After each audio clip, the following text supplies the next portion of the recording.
Welcome back to another episode of the Canon on the Boom Bust channel. I'm your host Terry, and today I'm reviewing Harley Quinn, or technically Birds of Prey, and fantabulous emancipation of one Harley Quinzel. I believe that's what it is.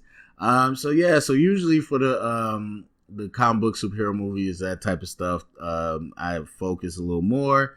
Do the initial reaction, the second review, and then the spoiler review. But I'm probably not going to go see this again. So I'm going to just wrap it all up together in this spoiler review. I guess that says a lot about what I think about the movie. But I'll go very spoiler light.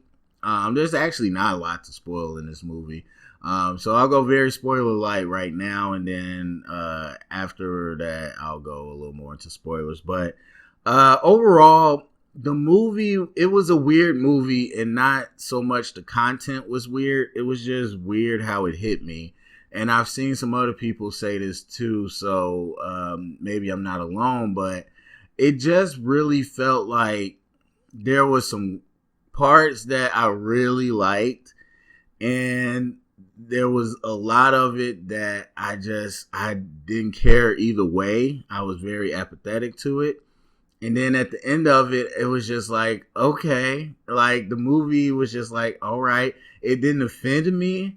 It wasn't bad per se, but I definitely wouldn't say I enjoyed it. I don't know. It's weird. It's very weird because everything they do in the movie is trying to be fun. It's trying to really have like the color and the humor and the violence, a mix of a Suicide Squad and a Deadpool. And there's a lot of comedy, and there's the whole girl power thing, and a lot of it is supposed to really just, it felt like it's supposed to be a good movie, and I thought it was going to be a sleeper hit, especially with the women demographic. And so, but I was excited to see it just because I was really interested in what they would do with Harley by herself. Especially, I mean, this was part of the marketing, but I think it actually hurt it. The TV show, the animated TV show Harley Quinn is rated R. I've seen a few episodes of it. It's actually rated R. A lot of cursing, a lot of violent blood, is whatever. Not my favorite stuff, but I was like, okay, wow. Like, if you really want to explore Harley on her own, there's some interesting things you can do. And she's such a wild card that you could pretty much get away with anything. And just watching the movie, the story was so weak. It was like, it wasn't even the script and the writing. Like, some of that's not good, but the story, the actual it's a very simple story that we've seen 100 times over. And it's just like, okay, that's what you're doing with it. But even with the characters and everything, I thought you could play around with it and do some fun stuff. And sometimes they do, but for the most part, it's just like, that movie was there. Like, the movie was just there. And then after I left, I was like, okay, that happened. That's exactly how I feel about this movie. It happened. And so it's not making a lot of money after the first weekend, but also it had a pretty high Rotten Tomatoes score. And this is why I always talk about Rotten Tomatoes. Do not look at the Rotten Tomato meter. Numbers are deceptive. I keep telling people this. That Rotten Tomato meter, I'm not going to get into it, but a lot of reasons is not accurate. And so you want to look deeper. You want to look at the average score. And the average score for it was under 7, which is not that great. And so, again, realize a tomato meter is just the percentage of critics that give it a fresh rating, but a fresh rating is equivalent to like a 65%, which is a D. So there you go. But anyway, I think for me, as far as a grade, I give it a 73, a C minus. And yeah, I don't think I'll see it again, but I don't know. I think some people might enjoy it. So there we are with no spoilers. So let's get a little bit into spoilers. So if you haven't seen it, definitely go see it first. Unless you don't care, because it's not too many spoilers. But I didn't want to talk about details. So some of the things that I really liked, the action. The action is almost too good where it does not fit in this movie. I think some people will have an issue with tone in this movie, even though for the most part it's goofy, but the action just does not fit. I mean, from what they had Harley Quinn do in Suicide Squad, where she literally just kind of almost hit somebody in the face with a bat. I think that's like almost the only thing she did. Well, I think she like did a little something in that fight scene, but anyway, it wasn't even close to what she did in this movie. This movie's action was crazy, but even with the other action, it was so good that it just didn't match this movie for me. But I wouldn't say it was a huge negative. Of course, I said I liked it, but whenever Harley started fighting, I was very interested of how they would have her handle situations, especially with the bat and stuff. But it just kind of made it weird sometimes when she would be kind of a damsel in distress, when you feel like, kind of like the Joker, she should be more resourceful. But yeah, I like that. I really liked Canary. Like, I liked her whole, I don't know, her whole energy and vibe. Like, I couldn't say they fully realized the character, but the little bit of nuggets they gave, the way Smollett, I just know that's Juicy's sister, but the way she played it, I liked it. The look was amazing. I love that look. And so I just liked it. I liked it. I wasn't in love with that character. I think they could do a lot more, but I liked it. I'm not a big fan of how she doesn't have a canary cry until the very end of the movie, but overall I really like the character. Yeah, what else did I like? I don't know. I like the energy of it for the most part. And look, I get they tried to do this frenetic energy, like you're being narrated by Harley Quinn. She's starting in different places and she's going backwards and she's jumping around. She's all, ADD, but it's just like, okay, this isn't good storytelling. And if you are going to do it in a carefully crafted way where it's not going to get the audience lost. And it's not that I was lost per se because the story's not that engaging, or that story's not that complex, but I just wasn't engaged with it because it kept jumping around and being goofy.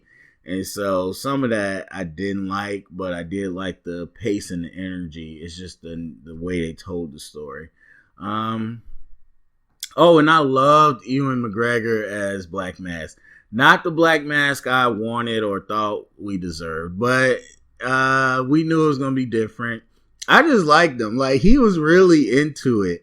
And I think one of the real problems with Black Mask, they try to explain him away in a really fast line of dialogue where Harley Quinn throughout the movie kept like diagnosing people or using her like her psychiatry degree or whatever, and psychoanalyzing people with a long run-on sentence, and like he suffers from da-da-da-da and trying to gain the approval of his dad. And it's just like, that's fine that you put it in there. I'm happy you did rather than not putting it in there, but it wasn't enough. It just wasn't enough to really set the stakes of why he's acting like this, because he's very sporadic and wild.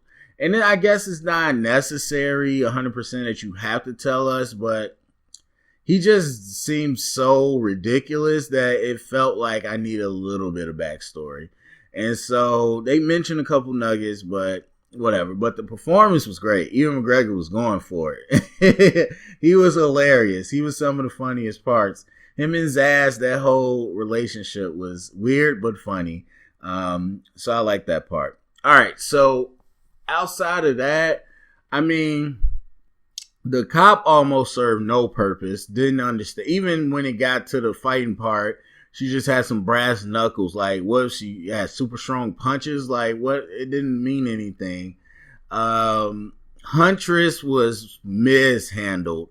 I know they kept her out for a little bit. First of all, they kept her a secret in the movie, which is silly because we know as an audience for the most part who she is. And, well, I mean, there's a lot of people that won't know, but it's just like, we know it's Huntress. And I get that they were holding her back so they could do the reveal about the Bertinelli family, but it was just like, okay. I think they mishandled her screen time. But I will say, like, the route they went with her, where she's just like overly serious and has no social cues, that was pretty funny. I didn't see that coming. I like that. But overall, it's just like, okay, I don't know about the cop and huntress. I don't, honestly, this could have just been a Harley Quinn and Black Canary, Diana Lance type movie, and that probably would have worked well. And yeah, but also one of the things that I think like the movie really suffers, or the main thing the movie suffers from, is the story.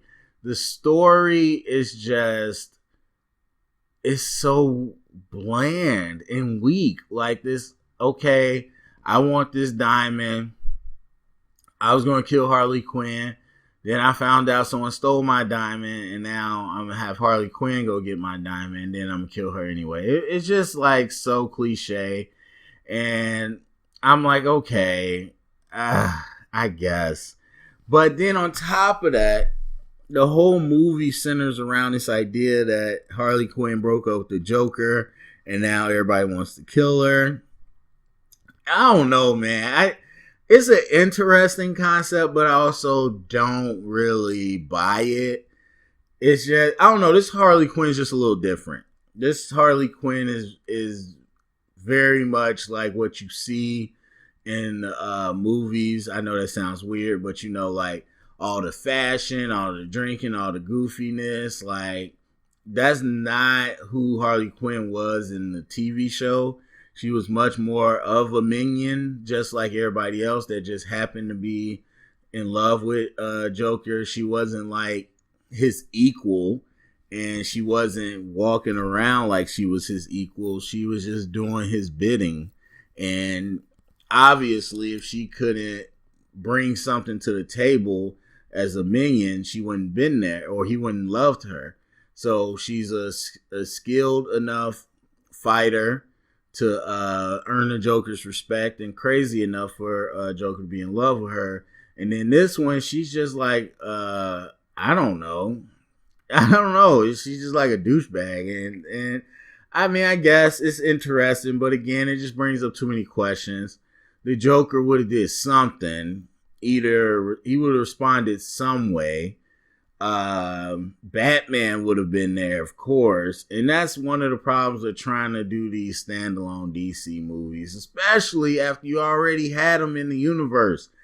Like, if Batman never showed up Suicide Squad, that'd be one thing. But we literally saw her get arrested by Batman. You can't unsee that. And so, I know there's a whole bunch of talk about how this is good and solo stuff is good.